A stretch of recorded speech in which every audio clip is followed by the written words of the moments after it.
Alex Mayer is the Mariners senior manager of baseball communications. This guy gets a lot of praise for his weekly, daily posts on social media. Welcome to the show, Alex. We appreciate you coming on from Houston. Thank you for having me, fellas. It's great to join. All right, Alex, before we get going, we want to give people an example of your work. You know, when Alex posts something about the Mariners on social media, it usually makes us think. This is something he threw out there. Cal Raleigh, first player to hit a pinch hit grand slam and throw out a base runner in a strike him out, throw him out double play in the same game in Major League history. That is, per my research, the Mayer game-winning stats. Here's another one for you. Cal, first MLB player to homer from both sides of the plate in the state of California. That starts with his first name, Cal. Only Chili Davis and Milton Bradley. Chili did it, Paul, in Chicago back in '88. Milton in Milwaukee back in '05. I don't know how he comes up with this. I'm going to be honest with you. It kind of, you read these things, Alex, and it's like, how in the world does he come up with some of this stuff? So, you know, give us a little insight on what your thinking is and maybe where you get some of these things. Well, first of all, both of those were from 2024. I've done stuff in the last 2 years, but you know, we know that. That's how long you've been doing this, but that's when you first kind of started it back then, right? Yeah, I did it. Well, I started with the Mariners in 2021, and then I was looking for ways to kind of, you know, go beyond the box score, go beyond, you know, stat head and stats pass with our, you know, Mariners account, Mariners PR account. The Mariners have such a nerdy and lovable fan base that I think I landed with the perfect franchise to do what I do. So just always trying to peel back that extra layer. And I guess, like, I don't really have a strategy for it other than just trying to find the oddities and quirks of a 162-game schedule. Alex, I've had the pleasure not only to work with you, but Tim Hevley, who's been over there with the Mariners for a long time. Just take me through Tim's reaction sometimes when you post these things. I don't know. I mean, I think you know, as long as the job's getting done, I think the quirky stuff can go with it. But I think the difference maker in the game-winning stat is the way it touches the fans, because you know the PR and the comms work is for the media, the broadcasters, and all that. But then the game-winning stat kind of reaches that extra layer. No, you do take it to another layer, and I love it, honestly. I look for your stats every night. My question, I'm sure a lot of Mariners fans are wondering right now, is like, how do you come up with these during a game, post-game? Yeah, there's a lot of different things I look for, and I tell people that I probably only end up using maybe like 5 to 10% of what I find. Like, you know, one of the things that I'm looking for next is, you know, we're celebrating our 50th season, and George Kirby had his 50th win last night, and Logan Gilbert sitting on 49. So I'm already going to try to look up the last time a team in its 50th season as a franchise had multiple pitchers win their 50th game. One of the things I'm looking at is like Luke Raley in day games, because his last name is an anagram for early. So just trying to find ridiculous things over the course of a really long season. Man, see, just listening to you chatter about it, man, it just makes me laugh. Because, you know, Chris mentions, what does Tim Hevley think? What do some of the players say? Because I imagine when you post something, they get wind of it. Yeah, so I don't think a lot of our players are active on Twitter. They're more over on Instagram and stuff like that. But I will say a lot of players' families will find something on Twitter because, you know, they're scouring the web for things about, you know, their son, their brother, whoever. So, you know, Brian Woo's dad, Clayton, is very active on there. Cal's dad, Todd Raleigh, who the world knows from the Home Run Derby last year. Then player-wise, Casey Lawrence will occasionally, he's in Tacoma right now, but he'll occasionally ask me a niche stat question. When Paul Sewald pitched here, Ty France. So I've definitely got my guys. Even Julio will see a note every now and then and, you know, give me crap for it, I guess. Okay, I'm putting you on the spot. We showed a couple from 2024. What do you think, when you look back, has been one of your favorites and been one of the favorites with the fans? Ooh.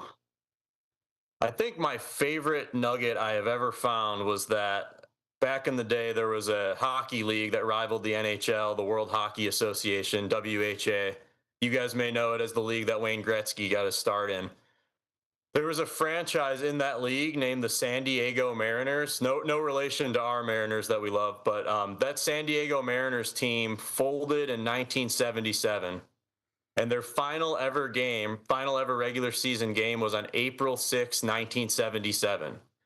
That was the same exact day that the Seattle Mariners baseball team played their first game, opening day at the Kingdome. So the fact that it was on the same day was just insane, and it's my favorite to this day.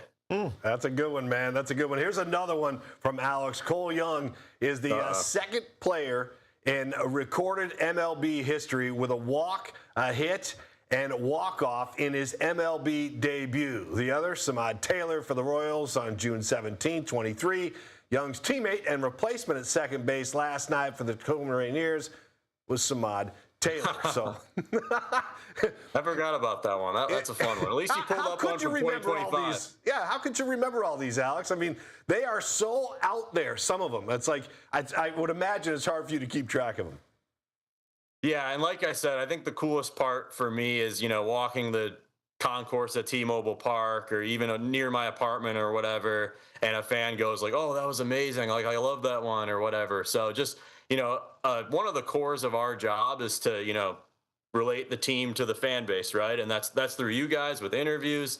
That's through different story placements. But, I'd like to think I found a way to do it via stats. And, yeah, that's the best part of it.